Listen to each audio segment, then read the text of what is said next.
Hey everyone, this is Elenbaas from Nightlight Astrology. Today we're going to take a look at Mercury in the sign of Pisces making a square to Jupiter in the sign of Gemini.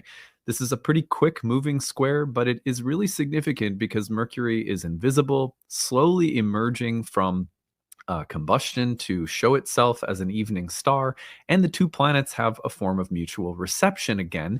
You may remember back to the end of 2024 calendar year, Mercury and Jupiter were opposite each other and in each other's signs, but also both in detriment. They are now, again, both in their detriment, Mercury also its fall, and exchanging signs through mutual reception. This is a bizarre thing to happen several times in a row, right? This is due to the fact, of course, that Jupiter is in its detriment. And so during this period of time, while Jupiter's in Gemini, we have these really interesting conversations that are taking place between Mercury and Jupiter. So that's what we're going to break down today. And I'm going to give you 5 things to watch for given this exchange between the two planets. So that's our agenda for today. Remember, if you haven't yet, to like and subscribe. It really helps us grow our work and the channel. Deeply appreciate it. And of course, we have a goal on this channel to try to get ourselves to 80,000 subscribers on the channel. We're setting little milestones for ourselves to try to achieve as the year goes on. We're close to 75 right now, so we're getting there, and just much appreciated to everyone who's helping our community grow. You can find transcripts of any of these daily talks on the website, which is nightlightastrology.com. And I'm going to take you over there right now because there is a webinar coming up tomorrow night that you can join if you would like to. So go over to nightlightastrology.com, click on the events page, click on live talks, and you will see Venus Through the Fire, Unpacking the Mysteries and Magic of Venus Retrograde. That's tomorrow night, February 20th, from 7 to 9 p.m. Eastern via webinar. When you register, you'll get the link to join. And if you can't make it, you get the recording, audio or video to watch on your own time. So if you can't make it live, there's always that option with all of our events. And I hope to see some of you there for this talk on Venus retrogrades. We're going to look at every little facet of Venus's retrograde, which will help you identify which phase Venus was in when you were born and give you a little extra insight on the placement of Venus in your birth chart, and also prepare you for things like this upcoming Venus retrograde that we have in March in the sign of Aries. Okay, so on that note, let's turn our attention to the real-time clock and let's take a look at what's happening today. So here we are, February 19th, and you can see Mercury about 8 degrees away from the sun in Pisces, moving into the square with Jupiter in the sign of Gemini. We're now within 3 degrees. That's the engagement range. So if I move this forward to tomorrow, February 20th, you're going to see that it's at that time that Mercury will square Jupiter. So this is a transit that's building today and tomorrow. And if I give it a little bit of time beyond that, then we're going to see the 3-degree engagement range fully separate by Saturday. So you get a couple of days worth of this transit, and you were in the early stage of it yesterday even. I want to show you something else that's going to happen. This is an important little detail that we're going to keep in here as we look at this transit. So here are the two planets in isolation, and actually I need to add the sun back in for this to make sense. Let's do that. There we go. So the two planets are squaring one another. And then what I want to draw your attention to is what starts taking place when the two planets are about 15 degrees apart on the 28th of February. So just 8 days after this square that's taking place tomorrow, on the 28th, we'll see Mercury crossing that 15-degree threshold, which is a symbolic and average number of degrees under which the planet combusts the sun will typically make a visible appearance again. So that 15 degrees is an astronomical average that ancient astrologers used to understand when the phasal dynamic would shift and Mercury will appear from invisibility back into the evening sky as an evening star. So the reason that I mention that is because when we consider this from the standpoint of today, the square is being made as Mercury within the next week or so is preparing to emerge from invisibility and make a phasis, which is a phasal appearance. So that phasal appearance was considered a very significant part of Mercury's cycle.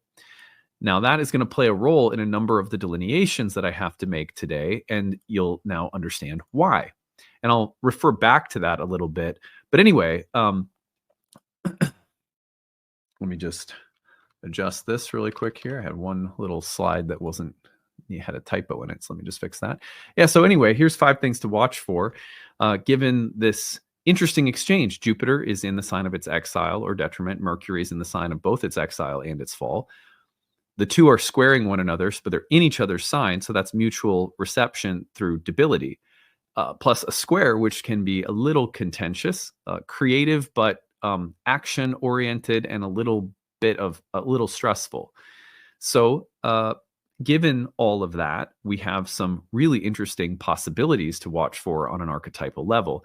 Of course, these are taking place in double-bodied signs, which are transitional spaces. They also reflect the relationship between air and water, which are elemental, but also part of the yin and yang of the elemental language. So there's a lot to take into consideration, but let's try to boil it down into some basic takeaways. Number one would be that something invisible or incoherent becomes visible or coherent.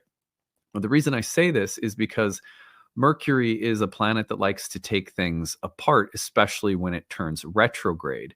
Right now, as it is emerging from the combustion of the sun and coming into the evening star position, it is more about building coherence out of a process that has been deconstructive, that has been maybe stressful or even a little chaotic. That's what the combustion phases of Mercury's cycle are often like. Mercury emerging from that phase while squaring Jupiter, a planet that likes to build consensus, it likes to build unity, it likes to build cohesion, it likes to build understanding and wisdom. Mercury's very analytical, likes to take things apart and understand all of the little pieces. But the two really are two sides of the same coin. This is why they are in their detriments in each other's sign. Mercury likes to take things apart, but put it into a sign of Jupiter where things tend to be put together cohesively, and it's a little bit stressful. It's like telling someone who's naturally skeptical that they suddenly have to be a believer, or someone who's naturally a believer that you need to develop your analytical skeptical capacity. It's a kind of oversimplified way of explaining it, but this is why the two planets get stressed out when they're in each other's signs. It doesn't mean that they're bad or good. We're just talking about an archetypal tension that places the planet in an environment that is somewhat foreign to its own nature.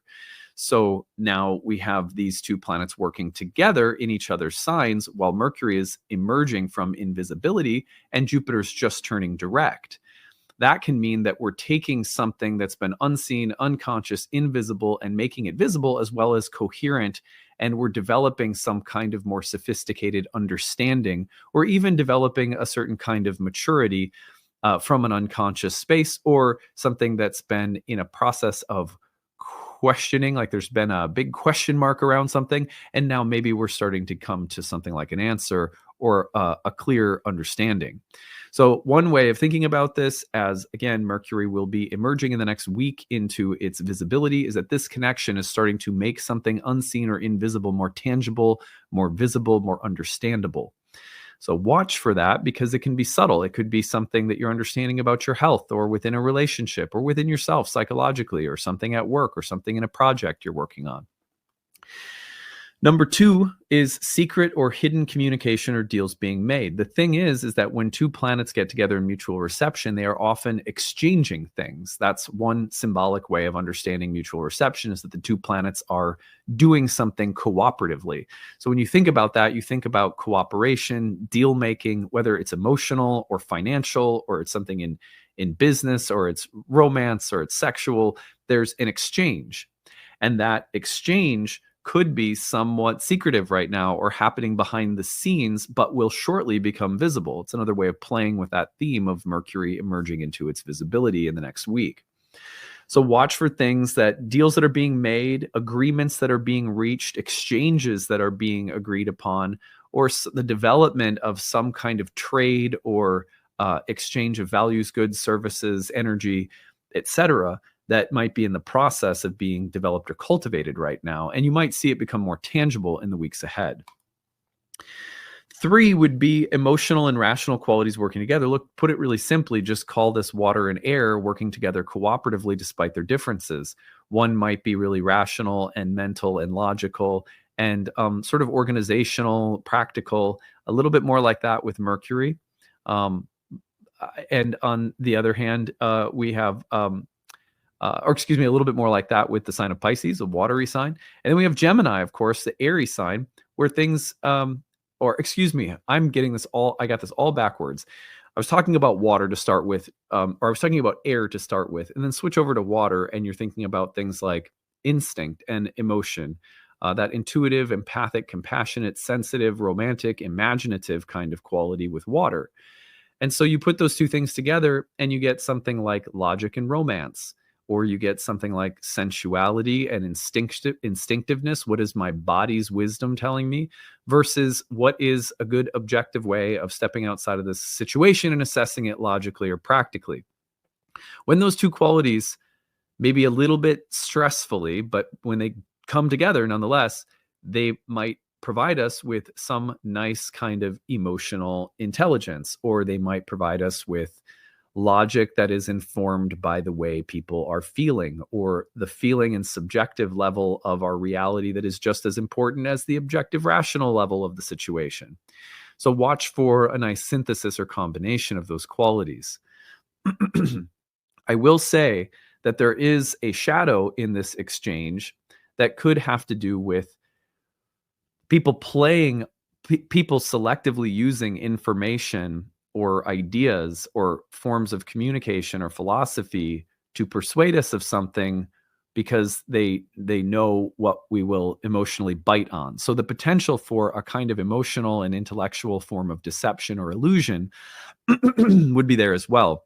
Manipulating information. It's like, when you see someone saying, did you know that sodas are actually good for your heart or something like that? And you're just like, paid for by Coca-Cola, So it's like, where's this information coming from? What are they trying to convince me of? How are they capitalizing on my emotions? So there may be some feeling of unclear boundaries, or is this real or not, that has to be waded through. On the other hand, enter a topic like spiritual or mystical science. I think about astrology, I think about acupuncture, Ayurveda, all these great systems that are often symbolic, herbal medicine, the doctrine of signatures. When you study something like astrology, the system of Hermes, you're developing a form of wisdom and understanding that's super hermetic. And the hermeneutic art of reading charts is one that is really kind of a blend of Mercury and Jupiter. So any kind of study or intellectual or philosophical or spiritual pursuit that has a kind of logos to it, but it's also mystical and represents a different kind of gnosis, a different way of knowing. I always like to tell people astrology as divination does not mean that it lacks logic. It means that the logic of something like astrology is of a different epistemological order. It's sort of acausal. It's like we need to think about the different kinds of truths and ways that we come to know truth occur.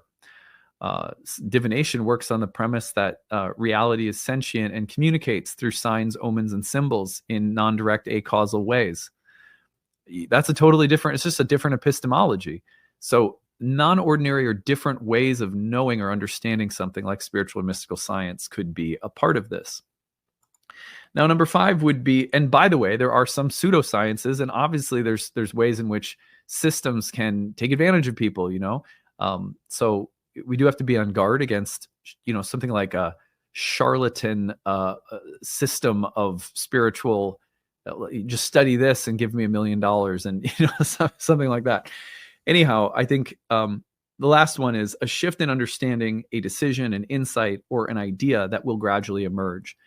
Just very basically, when these two planets come together, understanding of a complex situation with many facets and parts where blind belief would not be enough, but neither would complete rationality.